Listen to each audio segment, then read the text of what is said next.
Je suis en compagnie de Frédéric Monod, directeur secteur public chez Rimini Street. Frédéric Monod, bonjour. Bonjour Aurélie. Crise du Covid-19 oblige, la pression est encore plus forte pour optimiser le budget de l'IT. La maintenance, dans ce contexte, apparaît souvent comme un coût subi sur lequel les entreprises ont peu de marge de manœuvre face aux éditeurs. Est-ce qu'il existe des alternatives justement pour maintenir les systèmes existants opérationnels sans pour autant prendre de risques ? En tout cas, la question est totalement pertinente. C'est vrai qu'aujourd'hui, les DSI que je rencontre et que nous rencontrons ont une forte pression sur les coûts, avec une pression, je dirais, sur les coûts pour les nouveaux projets, les coûts d'investissement, et aussi des coûts de fonctionnement, comme vous le disiez, qui sont des coûts subis. Il faut savoir que ce n'est pas nous qui le disons, c'est le Gartner qui le dit, qu'il y a 90% des coûts de fonctionnement en IT qui sont consacrés à l'existant. Et donc, il ne reste que 10% de disponibles pour les nouveaux projets. Et donc, sur ces 90%, beaucoup de ces coûts sont affectés au support des logiciels des grands éditeurs que l'on connaît. Et effectivement, il existe aujourd'hui des sociétés comme Rimini Street qui apportent du service, je dirais, de support tiers. C'est-à-dire que nous venons complètement nous substituer à l'éditeur pour reprendre en main son service avec une offre beaucoup plus large et surtout des conditions économiques très importantes. De base, on offre 50% je dirais, de réduction de coûts sur la facture, mais les réductions vont aussi beaucoup plus loin avec des effets de bord je dirais, assez intéressants sur des notions d'upgrade, de mise à jour. Et donc le client fait des économies beaucoup plus importantes sur ce sujet-là. D'accord. Alors, dans le contexte actuel, et même depuis quelques années déjà, les grands éditeurs font pression pour inciter leurs clients à basculer vers les offres en cloud. Mais si on se place du point de vue du client, qui est satisfait de sa solution mise en place, et pourquoi est-ce qu'il aurait intérêt à basculer ? Et ça pose un certain nombre de questions. En fait, est-ce que les solutions internes couvrent bien ses besoins ? Et si oui, si c'est le cas, pourquoi est-ce qu'il irait vers le cloud simplement parce que l'éditeur en a décidé ainsi ? En fait, moi, ce que je conseille à mes clients aujourd'hui, c'est que le cloud offre un certain nombre de solutions et un certain nombre d'avantages, de l'agilité, des solutions, je dirais, des process qui sont, je dirais, dans mode SaaS, qui sont très, très intéressants.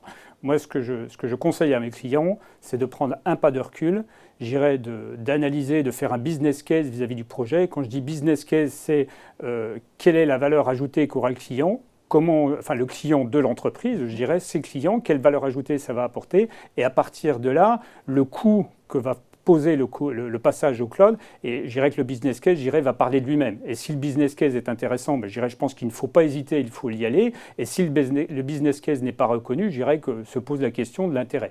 Et aujourd'hui, nous encourageons nos clients à reprendre la main sur leur trajectoire IT et de monter business case vis-à-vis de ce genre de problématique. Est-ce qu'on peut revenir un petit peu plus en détail sur ces fameux projets cloud en fait, qui sont parfois présentés comme des simples évolutions alors qu'en réalité il s'agit vraiment de vrais projets ? Est-ce que vous pouvez nous expliquer justement en quoi c'est un vrai projet, une migration vers le cloud ? Les clients aujourd'hui, ils ont, moi je le constate tous les jours, hein, c'est la vie que je vois chez mes clients. Et on a des clients qui ont bien souvent des systèmes ERP qui fonctionnent, qui sont des assets importants de l'entreprise, qui couvrent l'ensemble de ce qu'attend le client. Et bien souvent, ils ont fait beaucoup d'adaptations pour que le ERP corresponde à leurs attentes. Demain, le client qui passe sur une solution en type SaaS sur le cloud, il va falloir que les process du cloud soient complètement adaptés à ce qu'il souhaite. Et il va être obligé de revisiter un petit peu tout ça. Ça veut dire qu'il va falloir qu'il fasse une étude de cadrage pour vérifier, qu'il s'embarque dans une phase d'intégration, et puis surtout qu'il ait un gros projet, de conduite du changement. Et donc, c'est pas juste un move très simple, c'est un projet en part entière. Et je dirais qu'il faut bien mesurer tout ça avant d'y aller. Oui, il y a tout un impact sur les collaborateurs qui vont devoir à nouveau apprendre d'autres processus, en fait, ou revenir à des processus plus standards alors qu'ils étaient habitués effectivement à avoir. Exactement. Et cette conduite du changement n'est pas toujours... on sait ce que c'est dans l'entreprise. La réussite d'un projet passe bien souvent par la conduite du changement. Et dans ce cas-là, c'est un des éléments majeurs, du projet qu'il faut intégrer et qu'il ne faut pas minimiser en termes de coûts. Tout à fait.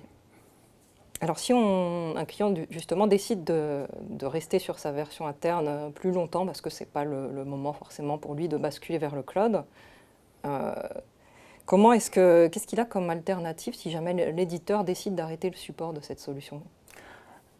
Encore une fois, c'est ce que je vis tous les jours. C'est-à-dire qu'un éditeur qui dit « moi, la solution ne sera plus maintenue cette année ou l'année prochaine », j'irai, le client nous contacte et nous, on vérifie que nous sommes bien en mesure de prendre en charge sa solution. Je dirais qu'il y a tout quand même, on prend des solutions où on est capable d'apporter le service. Et à partir de là, nous nous engagerons à supporter le client et surtout à supporter le client pendant 15 ans. C'est-à-dire que nos clients, ils nous confient son installation et nos équipes d'experts, je dirais, sont capables de l'accompagner, de résoudre toutes les problématiques qu'il pourrait y avoir pendant 15 ans. Donc son investissement est complètement pérennisé pendant 15 ans. Voilà la proposition de valeur que nous avons vis-à-vis de nos clients. D'accord, donc c'est vrai que pour des entreprises qui ont mis en place des projets, souvent déjà un simple projet ERP, ça prend plusieurs années à être mis en place, à être effectif. Donc pour vraiment avoir la valeur promise quand les entreprises ont initié ce type de projet, c'est vrai ça peut être intéressant de se projeter dans le long terme plutôt que de tout de suite devoir rebasculer. Nous, j'ai le cas d'un client dernièrement qui était sur un ERP, je dirais assez ancien, pour ne pas dire vieillissant, qui était dans cette situation-là. Soit l'éditeur l'abandonnait et donc l'éditeur l'embarquait sur une solution en mode SaaS sur le cloud, ou alors on a travaillé avec lui, avec Rimini Street. Je dirais que la décision n'a pas été, je dis pas très compliquée à prendre, mais en tout cas, tous les paramètres étaient assez simples à identifier et le client a préféré pérenniser son investissement, se donner du temps pour réfléchir et nous le supportons actuellement. Voilà, et basculer s'il le souhaite au moment où il le choisit. Exactement, tout à fait. Et dans ce contexte-là, comme je le disais au départ, le client a repris la main sur sa trajectoire IT et ce n'est pas l'éditeur qui lui impose sa trajectoire. Feuille de route. Voilà. Tout à fait. Frédéric Monod, merci. Nous vous retrouvons sur une autre vidéo pour revenir plus en détail sur cette migration vers le cloud et les enjeux que cela peut poser aux entreprises. Merci Aurélie. Et nous retrouvons tout de suite le prochain intervenant, le DSI de Médiamétrie, pour nous parler de la démarche FinOps notamment.